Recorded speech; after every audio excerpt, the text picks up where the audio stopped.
आपका पहला क्वेश्चन पूछा गया है इस क्वेश्चन पेपर में कि निम्नलिखित में से कौन सा एक कथन है निर्देशन की विशेषताओं एवं प्रकृति के संदर्भ में गलत है।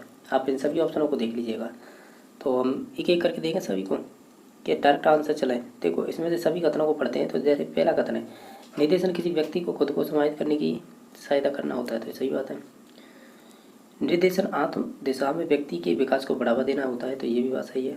निर्देशन केवल अन्य के प्रयासों के माध्यम से व्यक्ति एवं स्वयं की मदद करना, ये गलत हो जाएगा। ठीक है, बाकी 4 नंबर ऑप्शन था निर्देशन किसी व्यक्ति को अपना स्थान स्वयं प्राप्त करने में सहायता करना, तो ऑप्शन नंबर 3 गलत हो जाएगा। ठीक है, बाकी सभी सही थे। ये गलत, निर्देशन केवल है अन्य के प्रयासों के माध्यम से व्यक्ति स्वयं की मदद करना है, तो ये कहना गलत है। ठीक है, बाकी सभी सही थे। क्वेश्चन नंबर नेक्स्ट है जो 2 नंबर, एक प्रकार का चिंतन जिसमें अनुभव के साथ है आपकी संवेदना की व्याख्या होती है, तो उसे क्या कहते हैं? उसे हम कहते हैं परसेप्चुअल थिंकिंग, यानी 2 नंबर ऑप्शन सही हो जाएगा। ठीक है, बाकी सृजनात्मक तो जानते होंगे, आलोचनात्मक किसी भी पॉइंट के बारे में अपनी तरफ से आप कैसे क्रिटिकल थिंकिंग के थ्रू आप उसे आलोचना कर सकते हैं, तो वो चीज़ होती है।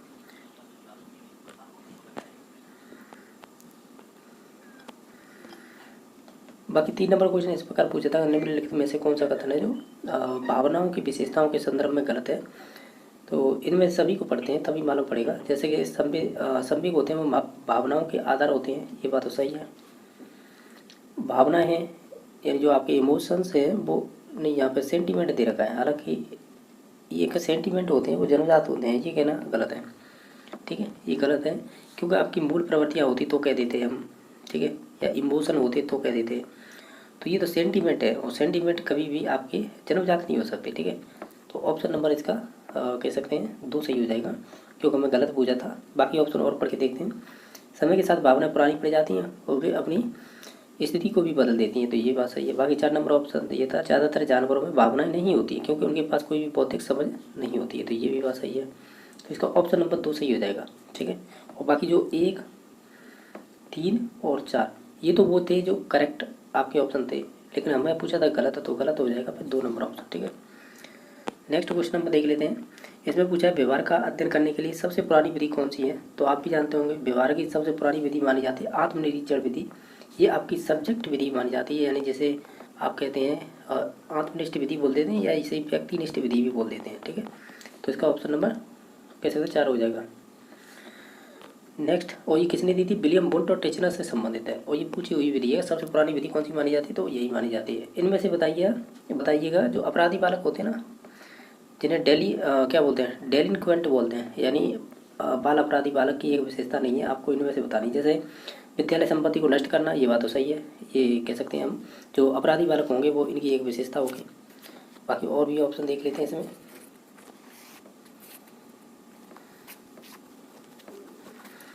एक सेकंड,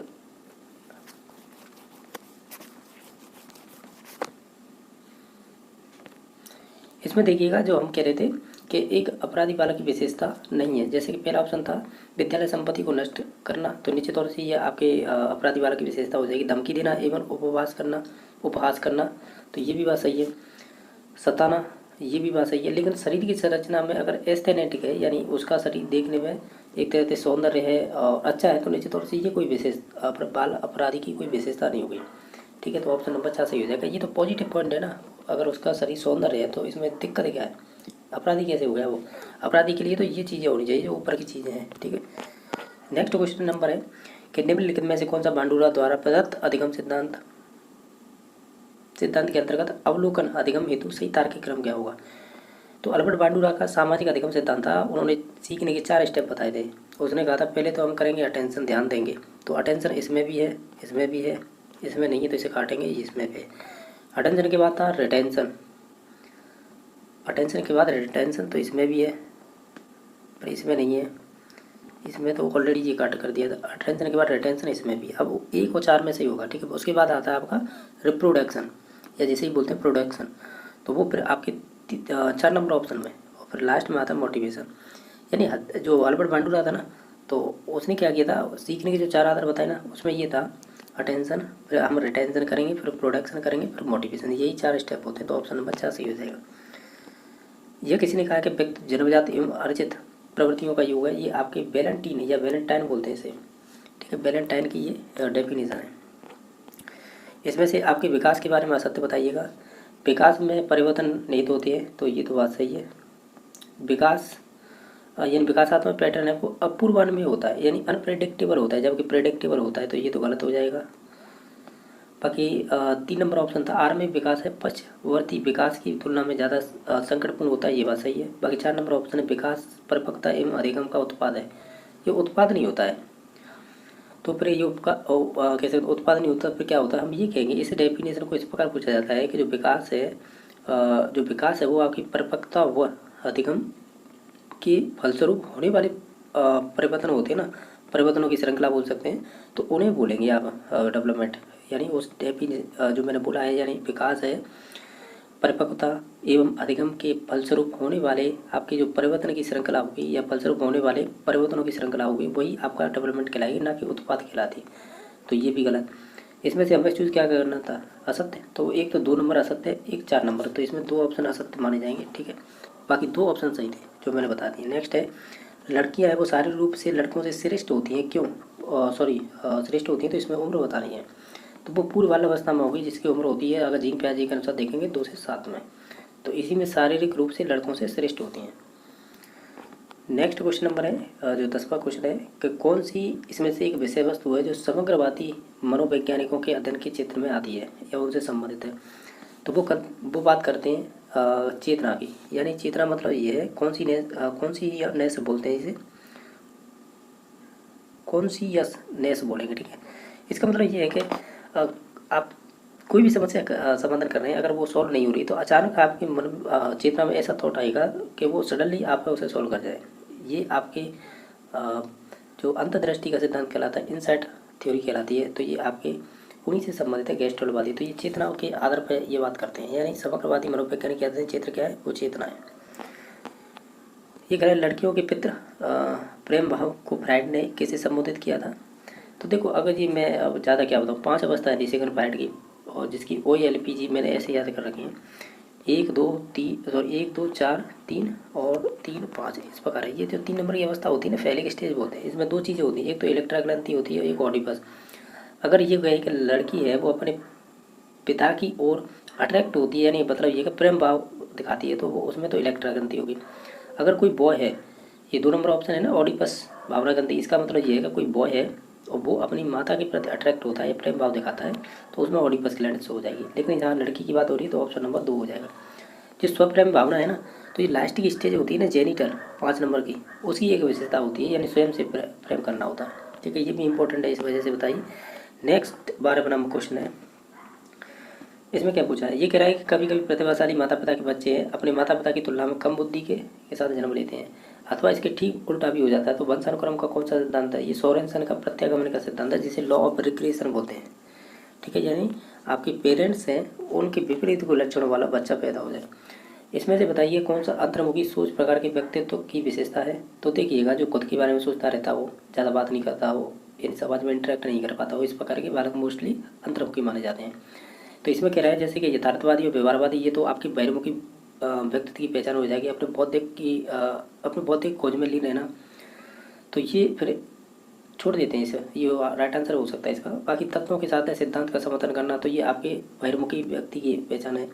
अपने विचारों को आग्रह और दृढ़ता से प्रचारित करना, ये भी आपकी कहीं ना कहीं बहिर्मुखी व्यक्ति वाले की विशेषता होती है। जो अंतर्मुखी वाला होगा ना, वो ये होगा कि अपनी बौद्धिक खोज में लीन रहना, यानी अपने आप में मस्त रहना एक तरह से। तो ऑप्शन नंबर इसका 2 सही हो जाएगा फिर। अभी क्वेश्चन नेक्स्ट देख लेते हैं। इसमें से बताइएगा जो आपका निम्नलिखित में से कौन सी एक लेम्स लांचे सम्यक सिद्धांत का एक प्रदत्त सही श्रृंखला क्रम होगा, यानी कौन सा इसमें से सही क्रम होगा। हम कहेंगे, क्या कहेंगे, पहले तो सिचुएशन दी जाती है, फिर उससे बॉडली डिस्टर्बेंस हो जाएगा, फिर मेंटल स्टेट है। तो ऑप्शन नंबर फिर एक ही सही हो जाएगा। जब आप NCERT बुक पढ़ेंगे ना साइकोलॉजी की, उसमें दे रखा है ये, ऑप्शन नंबर 1 सही हो जाएगा, यानी परिस्थिति, फिर उसके बाद शारीरिक अशांति, फिर मानसिक स्थिति। तो ऑप्शन नंबर 1 सही हो जाएगा। क्वेश्चन नंबर 15 का है, इसमें पूछा है कौन निम्नलिखित में से कौन सी एक अंतर्दृष्टि की विशेषता नहीं है, यानी वही इनसाइट की बात नहीं है, वो बता रही है। इसमें 3 मनोवैज्ञानिक आते हैं, मैक्स, मर्दिमर, कॉलर, कोप्पा। आकस्मिकता की बात करते हैं, नवीन परिस्थिति की अनुक्रिया में बात करते हैं, अनुक्रिया का सहज होना, ये भी सहजता की होने के लिए भी बात करते हैं ये, यानी कोई अनुक्रिया का सहजता से होना भी बात करते हैं। लेकिन जो आदत पल है ना, इसकी बात नहीं करते हैं। तो तो ऑप्शन नंबर 3 हो जाएगा इसका। नेक्स्ट क्वेश्चन नंबर है कि सृजनात्मकता अवस्था गॉर्डन ने अपनी जो साइनेटिक्स तकनीक में प्रतिपादित नहीं किया है, यानी कौन सा स्टेप है इनमें से उनकी बात नहीं की है। तो ये एनसीईआरटी में दे रखा है। तो इसमें जो आपका जो दे रखा है ना डेफरेंटमेंट, तो इसकी बात नहीं की है डेफरमेंट की, इस तकन की। बाकी चाहे वो संलग्नता अंतर्भाविता हो, यार इसे इंग्लिश में क्या करें, डिटैचमेंट इन्वॉल्वमेंट हो, चाहे आपकी फाइंडिंग समथिंग सिमिलर हो, चाहे आपके कॉन्सेप्ट फॉर्मेशन हो, ये तीनों की बात की है, लेकिन इसकी नहीं की है बात। ये भी एनसीईआरटी से पूछा है, साइकोलॉजी की बुक से। नेक्स्ट क्वेश्चन नंबर है कौन सी एक विशेषता प्रतिभाशाली बच्चों की दृष्टि से उपयुक्त नहीं है, यानी जो गलत है वो चूज करनी है। तेजी से और आसानी से सीखते हैं, ये बात सही है। कठिन मानसिक कार्यों को भी प्रदर्शित करते हैं, ये भी बात सही है। बहुत प्रकार की जानकारी ये रखते हैं जिनके बारे में ज़्यादातर बच्चे जागरूक नहीं होते हैं, ये भी बात सही है। जो कुछ उन्होंने सुनाया या पढ़ाया उसे बरकरार रखने के लिए उन्हें बहुत अभ्यास की बात आ जाए, रटने की बात है। सृजनात्मक बालक या जो प्रतिभाशाली बच्चे होते हैं वो ऐसा नहीं करते हैं, ठीक है। तो ये नेगेटिव पॉइंट था जो 4 नंबर, तो यही हो जाएगा राइट आंसर। अब नेक्स्ट क्वेश्चन नंबर देख लेते हैं। इसमें बताइएगा वह संधि काल, जैसे प्यूबर्टी बोल रहे हैं तो इसकी उम्र कितनी होगी, ये होगी आपकी 11 से लेकर 16 वर्ष मानी जाती है, ठीक है। तो ऑप्शन नंबर 3 सही हो जाएगा। इसमें बताइए कौन सा एक बुद्धि के निष्पादन परीक्षण का प्रकार नहीं है। जो आर्मी अल्फा परीक्षण है ना, ये आपका सामूहिक व्यक्तित्व परीक्षण है, ये निष्पादन परीक्षण नहीं है, यानी परफॉर्मेंस टेस्ट। परफॉर्मेंस टेस्ट ये है जो नीचे की तरह दे रखें, को ब्लॉक का डिजाइन परीक्षण हो, गण निर्माण रचना हो, या पास एलों का परीक्षण है, ये आपके परफॉर्मेंस टेस्ट है। जो आपका आर्मी अल्फा परीक्षण है ये आपका शाब्दिक कह सकते हैं आपका शाब्दिक होगा, और यानी सामूहिक शाब्दिक परीक्षण है ये, ठीक है। तो ऑप्शन नंबर 1 सही हो जाएगा। क्वेश्चन नंबर नेक्स्ट है जीन पियाजे के अनुसार बच्चा किस आयु वर्ग में अमूर्त यानी जो लास्ट स्टेज होती है ना फॉर्मल, तो उसकी उम्र पूछ रहा है, तो ये 4 नंबर ऑप्शन हो जाएगा। जैसे फॉर्मल या एब्स्ट्रैक्ट बोलते हैं। क्वेश्चन नंबर 21 है ये किसने कहा था कि एक व्यक्ति उसी अनुपात में बुद्धिमान होता है जितना वह अमूर्त रूप से चिंतन करने की क्षमता रखता है। ये आप टर्मर की परिभाषा हो जाएगी। इसी प्रकार की परिभाषा होती है आपके थॉर्नडाइक की, याद रख सको तो। थॉर्नडाइक कहते हैं कि जितनी ज़्यादा बड़ी प्रॉब्लम होगी बच्चा उतना ही ज़्यादा समस्या का समाधान करेगा या सोचेगा, थॉट उसकी प्रोसेस ज़्यादा होगी, ठीक है। तो इस प्रकार कहते हैं आपके थॉर्नडाइक। इन्होंने एक मल्टी फैक्टर थ्योरी दी थी, जिसे भूकार का सिद्धांत कहते हैं बुद्धि में, उसमें बात कही है इन्होंने। अब नेक्स्ट क्वेश्चन नंबर देख रहे होंगे जो 22 नंबर है। ये क्या पूछा गया है कि ये कह रहे हैं बच्चों के भीतर छुपे हुए सामयिक गठन एवं शक्तियों को बाहर निकालने की प्रक्रिया को क्या कहते हैं। इसे सामयिक विरेचन कहेंगे, इमोशनली कैथेरेसिस बोलेंगे, यानी ऑप्शन नंबर 3 सही हो जाएगा इसका, ठीक है।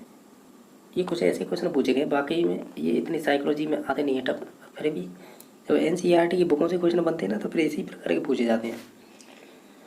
क्वेश्चन नंबर नेक्स्ट है जो है आपका 23 नंबर। इसमें क्या पूछा है, इसमें पूछा गया निम्नलिखित में से कौन सी एक गतिविधि है जो जिज्ञासा मूल प्रवृत्ति को संतुष्ट करने के लिए उपयुक्त नहीं है, यानी बच्चों की जो भी जिज्ञासा है उसे संतुष्ट करने वाली नहीं है, पूछ करनी है। और जैसे कि इसमें ऑप्शन दे रखे हैं उसी आधार पर देख लेते हैं। जिसमें से आपका है ऑप्शन नंबर 1 है कि कक्षा अथवा विद्यालय में गौरवपूर्ण स्थिति प्रदान करना, दूसरा विद्यार्थियों के प्रश्नों का उत्तर देना, तीसरा समस्या समाधान और कक्षा में विचार विमर्श करना। ये तीनों कथन है ना लास्ट के, ये तो कहीं ना कहीं जिज्ञासा से संबंधित है। हमें पूछा है कौन सा जिज्ञासा से संबंधित नहीं है, वो 1 नंबर ऑप्शन हो जाएगा। कक्षा अथवा विद्यालय में गौरवपूर्ण स्थिति प्रदान करना, ये कोई जिज्ञासा पूर्ण करने वाला, कोई मूल प्रवृत्तियों को संतुष्ट करने वाला ऑप्शन नहीं हो सकता है। इस वजह से ऑप्शन नंबर 1 गलत है। ये कह रहा है रोसा सही दबा परीक्षण जिसे इंक ब्लॉक टेस्ट बोलते हैं, IBT 1921 में हर्बर्ट रोसा ने दिया था। 10 कार्ड हुआ करते थे। शुरुआती 5 कार्डों का रंग होता था काला और सफ़ेद, और बाकी जो 5 लास्ट के बचते थे उनके विभिन्न रंग होते थे, ठीक है। ठीक है, तो ऑप्शन नंबर इसका तो सही हो जाएगा। नेक्स्ट है शैक्षणिक मनोविज्ञान के पितामह, वो ये थॉर्नडाइक हो जाएंगे। सोशियोमेट्रिक तकनीक का आविष्कार JL मोनेरो ने किया था। ये आपकी ऑब्जेक्टिविटी मेथड है ना यानी आप ऐसे कह सकते हैं जो आपने प्रक्षेपी अप्रक्षेपी 2 प्रकार के पढ़े थे। अप्रक्षेपी में एक तो सब्जेक्टिविटी विधि आती है, एक ऑब्जेक्टिविटी। तो जो ऑब्जेक्टिविटी विधि है ना, तो उसका एक उदाहरण होता है सोशियोमेट्री, जैसे समाज नीति बोलते हैं, जो JL मोनेरो ने दी थी। ऑप्शन नंबर 2 सही हो जाएगा। क्वेश्चन नंबर 22 है कि एरिक्सन के अनुसार व्यक्ति के मनोसामाजिक विकास की चौथी अवस्था कौन सी है। मैंने बहुत बार बताया कि पहली और चौथी और पाँचवीं यही ज़्यादा इंपॉर्टेंट होती है, विशेषकर चौथी पाँचवीं। ये होती है इंडस्ट्री वर्सेज इन्फेरिटी। इस प्रकार का ऑप्शन कौन सा है, ऑप्शन नंबर 3 दे रखा है, यही राइट आंसर हो जाएगा। क्वेश्चन नंबर नेक्स्ट है कि रॉस के अनुसार विकास की कौन सी अवस्था जो मिथ्या परिपक्वता कहलाती है। तो ये बाल्यावस्था की एक विशेषता होती है, यानी झूठी मतलब बच्चा है मैच्योरिटी दिखाता है, जबकि वो उसकी इतनी मैच्योरिटी आती नहीं है, लेकिन वो कहता है कि मैं इस काम को भी कर लूँगा, उसको भी कर लूँगा और सभी को कर लूँगा, यानी टोटली उसमें मिथ्या परिपक्वता आती है। ये रोज ने कहा था बाल्यावस्था की विशेषता होती है। 29 नंबर क्वेश्चन इस प्रकार पूछा था कि जब कोई व्यक्ति अपने विचारों तथा क्रियाओं को किसी दूसरे व्यक्ति के अनुरूप बनाना शुरू कर देता है जिसे वह अनुकरण करना चाहता है, तो इस प्रकार की क्रिया कौन से प्रकार की रक्षा युक्ति होगी? ये डिफेंस मैकेनिज्म है, ये सभी है ना डिफेंस मैकेनिज्म है, यानी ये जो रक्षा युक्ति या समायोजन की युक्ति। तो ये जो विशेषता बताइए ना वो तादात्म्यीकरण की बताइए। बच्चा चाहे बुरी बातें हों अच्छी बातें हों, सभी अपने बड़े से जो फेमस होता है या कोई अन्य है उस पर उससे संबंध बताने लग जाता है। ठीक है, तो इस प्रकार की विशेषता तादात्म्यीकरण है, जिसे इंग्लिश में बोलते हैं आइडेंटिफिकेशन। ठीक है, इसकी एक्सप्लेनेशन मैंने ऑलरेडी कर रखी है। नेक्स्ट है कि इसमें से बाल्यावस्था सामान्य भाषण का विकार नहीं है, यानी बाल्यावस्था का सामान्य भाषण का विकार नहीं है। तो ऊर्जा की कमी जो भाषण के विकार से संबंधित नहीं है। बाकी ये तीनों चीज़ें ना, जैसे तुतलाना, जिसे आप लिस्पिंग बोलते हैं, तो ये आपका संबंधित भाषण विकार से संबंधित हो जाएगा। अस्पष्ट उच्चारण जिसे आप स्लरिंग बोल देंगे, ये भी संबंधित हो जाएगा। बाकी आपके अकलाना, इसे आप स्टटर रिंग बोलते हैं, यानी स्टटर रिंग। ठीक है, अकलाना। तो ये तीनों विकार हैं और जो नहीं होगा वो 1 नंबर ऑप्शन हो जाएगा। इसके अलावा आप हिंदी के पूछे गए इन्हें भी देख लेते हैं और इंग्लिश के भी होंगे उन्हें भी देख लेंगे। ठीक है, इसमें भाववाचक संज्ञा का निर्माण हुआ है व्यक्तिवाचक संज्ञा से। तो ऐश्वर्य है ना, ये आपकी पहले ईश्वर थी और ईश्वर में आपका प्रत्यय जोड़ने से ऐश्वर्य बना है, तो हम ये कहेंगे ये आपकी पहले व्यक्तिवाचक थी, फिर आपकी भाववाचक हो गई। नेक्स्ट है किस विकल्प में संकेतार्थक वाक्य है? इसमें से कौन सा हो सकता है? जैसे कि हम देखें कि यदि तुम आओ तो मैं चलूँ, ये संकेतार्थक वाक्य है। बाकी ये कह रहे हैं ना प्रियतम मेरा मित्र है, तो ये तो विधानात्मक हो जाएगा। हो सकता है कल मौसम ये होगा, संभाव्य हो जाएगा, और यह संकेतार्थक तो नहीं होगा, ये संकेतार्थक नहीं हुआ, संभाव्य में चला जाएगा। राजेश अपना कमरा साफ करो, तो ये आपका हो जाएगा आज्ञार्थक। तो इस प्रकार इसका राइट आंसर 2 नंबर ऑप्शन हो जाएगा। प्रत्यय की दृष्टि से शब्द की रचना अनुचित है, यानी जो गलत है वो बताइएगा। देखो, मुरेला में एला सही है, कटीला में ईला सही है, ससुराल में आल सही है, लेकिन विलीन है ना, इसमें ई नहीं होगा, तो ऑप्शन नंबर 3 सही हो जाएगा जो गलत था। समास विक्रय कीजिएगा, जैसे हथ करका, यानी हाथ से चलने वाला करका, ये बात सही है। भुजंग जो भूमि में जन्म लेने वाला, ये तो गलत है। देशभक्ति तो देश के द्वारा नहीं होती, देश के लिए भक्ति। पशु बलि पशु के लिए बलि नहीं होती, पशु की बलि होती है। तो इस प्रकार इसमें एक ही सही है, बाकी सभी गलत है। और भी क्वेश्चन देख लेते हैं जो पूछे गए। इनमें से अनुपसर्ग से निर्मित नहीं है, तो आप हैं अनु से निर्मित नहीं है, तो आप एक काम कीजिए, देखो जो है ना 2 नंबर ये नहीं होगा, क्योंकि ये अन प्लस उदात या अन प्लस उदात से बना है, तो ये इसमें अनुपसर्ग है ना कि अनु। ठीक है, तो यही पूछा था कौन सा नहीं है, तो वो 2 नंबर ऑप्शन हो जाएगा। इसमें से गलत बताइएगा कौन सा। री का उच्चारण स्थान मूर्धा होता है, क्योंकि इसका सूत्र जो होता है संस्कृत में रिटूरसा नाम मूर्धा, तो इस वजह से इसका उच्चारण सही है। विसर्ग ध्वनि की गणना है नासिक वर्णों में किया जाता है, नासिक में नहीं करते, ये तो अयोगवाह होते हैं, यानी अयोगवाह माने जाते हैं ये, तो हम ये कहेंगे ये ही गलत हो जाएगा। बाकी है य और वह है, ये अर्धस्वर कहलाते हैं, ये बात सही है। ड और ड उच्चित वर्ण कहलाते हैं, ये भी बात सही है। तो इसमें से 2 नंबर ऑप्शन गलत हो जाएगा। इसमें से विदेशी शब्द कौन से हैं? तो इसमें से विदेशी शब्द हो जाएंगे, जैसे आपकी किस्सा हो गई, स्कूल हो गई और हमला हो गया, ये हो जाएंगे। नेक्स्ट है कि इसमें से पर्यायवाची कौन सा है जो असंगत है यानी गलत है? आप इन सभी ऑप्शनों को ध्यान से देखेंगे तो जो कोआ क्या है ना, ये गलत हो जाएंगे। ठीक है, बाकी ये सभी के सही थे। नेक्स्ट क्वेश्चन नंबर देख लेते हैं। इसमें किस वाक्य में परिमाणवाचक विशेषण का प्रयोग हुआ है? तो हम ये कहेंगे कि इस बारिश में बहुत ओले पड़े, ये एक कहीं ना कहीं परिमाणवाचक विशेषण की विशेषता हो जाएगी। बाकी मैं नीली कमीज नहीं पहनता, ये कोई लॉजिक नहीं है। खेल के मैदान लंबा था, ये भी कोई लॉजिक नहीं। दिनेश अच्छा गायक है, तो ये तो विशेषताएं बता रहे हैं, हमें तो केवल परिमाणवाचक की विशेषता चाहिए थी, तो वो 2 नंबर में हो जाएगी। क्वेश्चन नंबर नेक्स्ट है, विभक्ति के समय थोड़ी सी सहायता भी बड़ी होती है। उपवाही व्यंजक कौन सी लोकांगति है? तो डूबते को तिनके सहारा लगना, ये इसी का ही संदर्भ दिया गया है। नेक्स्ट देख लेते हैं, ये वाला क्वेश्चन कर लिया था, ये है। अब नेक्स्ट, किस वाक्य में सर्वनाम संबंधी अशुद्धि है? तो सर्वनाम संबंधी अशुद्धि हो जाएगी इसमें से, जैसे मेरे को कुछ भी याद नहीं आ रहा है, जबकि ये होना चाहिए कि मुझको कुछ भी याद नहीं, मेरे को नहीं, मुझको कुछ भी याद नहीं आ रहा। तो इस प्रकार होता तो सही था, इस वजह से ये अशुद्ध है। बाकी ये तीनों कथन सही थे। क्वेश्चन नंबर नेक्स्ट है, विलोम शब्द की दृष्टि से अनुचित यानी जो गलत है वो बताइए। बद का नेक होता है, विस्तृत का संक्षिप्त होता है, मधुर का कट होता है। जो गलत होगा वो होगा 2 number option. Question number next है, इसमें से बताना है क्रिया के संबंध में गलत है वो चूज कीजिएगा। भिखारी है वो सड़क पर चिल्ला रहे हैं, अकर्मक क्रिया है, इसमें कोई भी कर्म नहीं है। क्योंकि देखो अब भिखारी सड़क पर चिल्ला रहे हैं, क्या चिल्ला रहे हैं, कोई सेंस नहीं निकल रहा है, तो अकर्मक क्रिया है, तो सही बात है। ठीक है, राधा श्याम को पत्र लिखती है, इसमें तो कर्मक हो जाएंगे। क्या लिखती है, पत्र लिखती है, किसे किसे को लिखती है, श्याम को लिखती है यानी, तो इसमें 2 कर्म हो गई। बगीचे में मोर नाच रहा है, तो इसमें सकर्मक है, क्या नाच रहा है, क्या नाच रहा है, तो कोई सेंस नहीं निकल रहा है, तो ये अकर्मक होगी ना कि सकर्मक, तो इसका ऑप्शन नंबर यही हो जाएगा। बाकी है वो विद्यालय से आकर खाना खाएगा, पहले आएगा फिर खाएगा, तो यानी पूर्वकालिक क्रिया, यानी कोई क्रिया होने से पहले पूर्व हो गई है, तो इसे कहेंगे पूर्वकालिक। ये भी सही बात है, जो गलत थी वो 3 नंबर ऑप्शन में थी। इसमें से जो गलत है वो बताइएगा। जैसे वही प्लस एकता यानी विसर्ग संधि हो रही है यहाँ पे, तो बहिर्गता सही बात है। आशी है प्लस वचन, तो आशीर्वचन, ये भी बात सही है।